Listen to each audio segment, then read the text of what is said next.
السلام عليكم، اسعد الله اوقاتكم بكل خير. كيف حالكم؟ ان شاء الله طيبين. معكم اخوكم عبد الله او اكس مسح، واليوم رجعت لكم بمقطع جديد. مقطعنا اليوم باذن الله راح تكون تجربه جديده وممتعه في نفس الوقت وراح تستفيدون منها. فقبل لا نبدا المقطع، اذا انت جديد على القناه اتمنى تشترك بالقناه وتفعل الجرس علشان توصلك اشعارات المقاطع الجديده. وترى 3 مليون اخ واخت ما عاد باقي عليه شيء، باذن الله راح نوصلها وراح نحتفل هنا في المزرعه مع بعض. وكذلك لا تنسى تضغط على زر اللايك. اليوم عندنا تجربة مختلفة تماما. تجربتنا اليوم راح أجرب إضاءات الطاقة الشمسية اللي مثل هالنوع. تشوفون طبعا تجي أنواع كثيرة، تجي أكبر وتجي أصغر، ويجي شركة زينة وشركة ما هي بزينة، يعني شركة كويسة وشركة ما هي بكويسة. فأنا اخترت الشركة اللي تمشي الحال. طبعا أخذت الحبة هذه ب 15 ريال، أي ما يعادل 4 دولار أمريكي. طبعا عندنا هنا واحدة، ثنتين، ثلاث، 4، 5، 6، 7، هنا 7، وعندي هناك تقريبا حدود 20 أو 25 يعني اللي جهزتها. فالإضاءات هذه شاريها قبل رمضان تقريبا، كنت ناوي أصور مقطع بس ما تفضيت، لكن جاء الوقت اللي أجرب فيه وأقول لكم هل الإضاءات اللي مثل هالنوع تصلح ولا ما تصلح. وكذلك راح تشوفونها في الليل وراح تشوفون كيف إضاءتها. يعني راح أعطيكم نبذة، يعني ما هي مختصرة، نبذة كاملة عن الإضاءة اللي مثل هالنوع. طبعا فيه نوع يجي فيه 3 لمبات، هذه فيها لمبتين، شوفوا، واحدة، ثنتين. فيه نوع يجي فيه 3، واحدة، ثنتين، 3. وفي نوع يجي فيه 4 اللي هي واحدة، ثنتين، 3، 4. فأنا أخذت هذه سعرها ب 15 ريال حبة.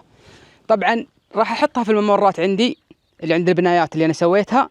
هنا عندنا الحديد هذا شاريه ومقصصه جاهز قبل رمضان برضو، كنت ناوي أشتغل عليه بس ما حصلت الفرصة إني أزبطه، لكن قصيته جاهز. خليت الفترة ذيك وجانا فيها أمطار وجانا فيها خيرات، لكن الحديد صدى مثل ما تشوفون. راح أول شيء الشغل راح يكون على مراحل. أول شيء راح أنظف هذا من الصدى، تشوفونه.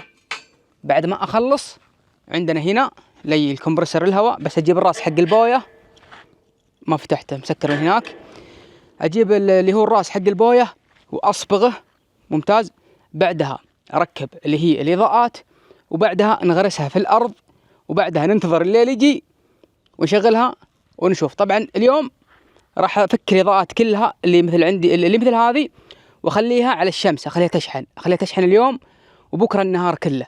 يصير بكرة إن شاء الله في الليل أغرسهن وأصورها لكم. فالآن راح نبدأ شغل ونقول بسم الله.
طبعا مثل ما تشوفون ولله الحمد انتهيت من تضبيط الإضاءات الشمسية. شوفوا ضبطت اللي هو ستاند حقها، شوفوا هنا زي حرف التي ممتاز، هنا ربطت بمسامير، خلاص امورها تمام. تشوفون مع اني ترى حاط عينات قبل، هذه شوفوها، حاط عينات. تذكرون يوم يجي مطر قوي ترى كانت موجودة ولا طاحت، ما طاحت الا 2، تخيلوا من بين 10 ما طاحت الا 2 وضبطتهن.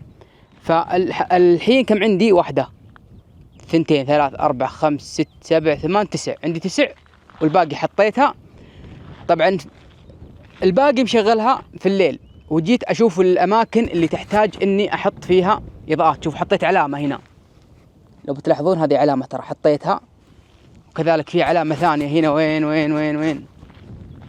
هنا متأكد هنا راح تكون في واحدة، بس وين راح تكون؟ لا هنا، اتوقع انها هنا، لان فيه اضاءة هنا تشوفونها، هذه اضاءة ممتاز. هنا شوفوها، هذه العلامة شفتوها؟ كنت احسب اني حاطة هنا لان الكلام هذا قبل 3 ايام تقريبا. وكذلك حطيت علامات هنا، شوف هذه واقفة الاضاءة ذي، ممكن تصير هنا واحدة، ممتاز، تصير هنا واحدة، هنا واحدة، ممكن تقابلها واحدة، بحيث ان الاضاءة تكون زي ما تقولون مثلثات كذا، هنا واحدة، هناك واحدة، هناك واحدة، فيكون زي كذا. الآن ببدأ أركبها، ببدأ أغرسها، وبنتظر الليل يجي، ثم عاد بصور لكم تصوير ليلي هنا.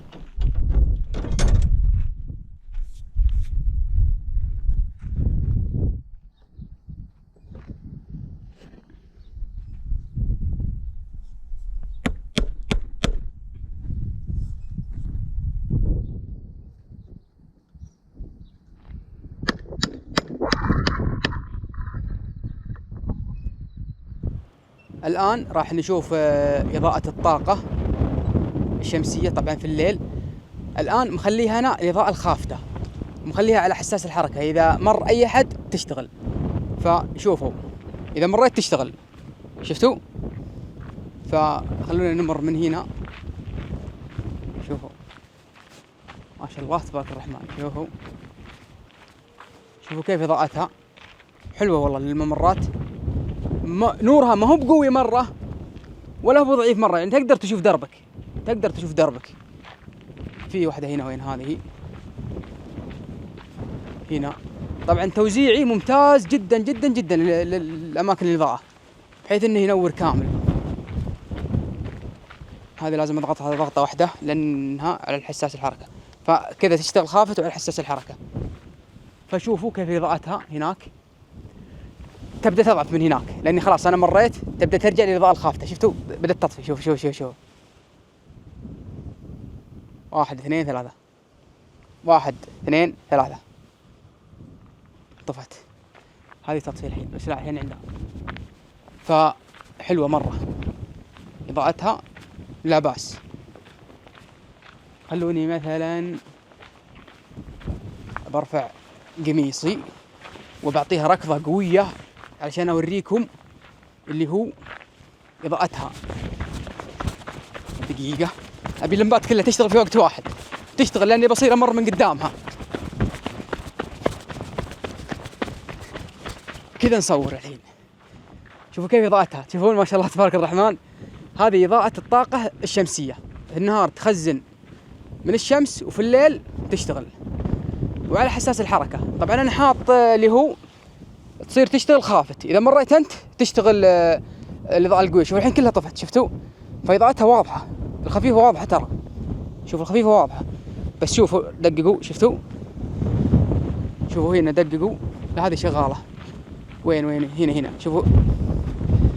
شفتوا اشتغلت. فالإضاءة ذي لا بأس فيها للممرات، إضاءتها ما هي بقوية مرة ولا هي بضعيفة مرة، وعمرها الافتراضي أنا أتوقع 2 يعني تقول والله بيها تعيش معي 10 سنوات، لا، عمرها الافتراضي إن اشتغلت معك 2 فهي نعمة. طبعا عدد الإضاءات اللي أنا حاطها تقريبا حدود 24 إضاءة حقت الطاقة الشمسية، 24 حبة. سعر الحبة تقريبا 15 ريال، يعني ما كلفت تقريبا 500 ريال، ما كلفت، يعني بالدولار ممكن 130 دولار تقريبا. فأشوف إنها ممتازة. طبعا هذا ما هو يعني اختبار نهائي بعد 2 3 سنوات نشوف عمرها كم، هل هي مجدية، هل هي تمشي الأمور، عرفتوا؟ بس حاليا أشوف إنها يعني في الليل ممتازة. وصلت معكم إلى نهاية المقطع، أتمنى المقطع عجبكم، مثل ما شفتم تجربة حلوة وممتعة في نفس الوقت. طيب يا عبد الله، كم تقييمك للإضاءة؟ تقييمي للإضاءة 7 من 10. يعني الإضاءة ما هي بقوية مرة ولا هي بضعيفة مرة، هي إضاءة خافتة للممرات ولا هي بمزعجة، وتصلح للناس الهادية.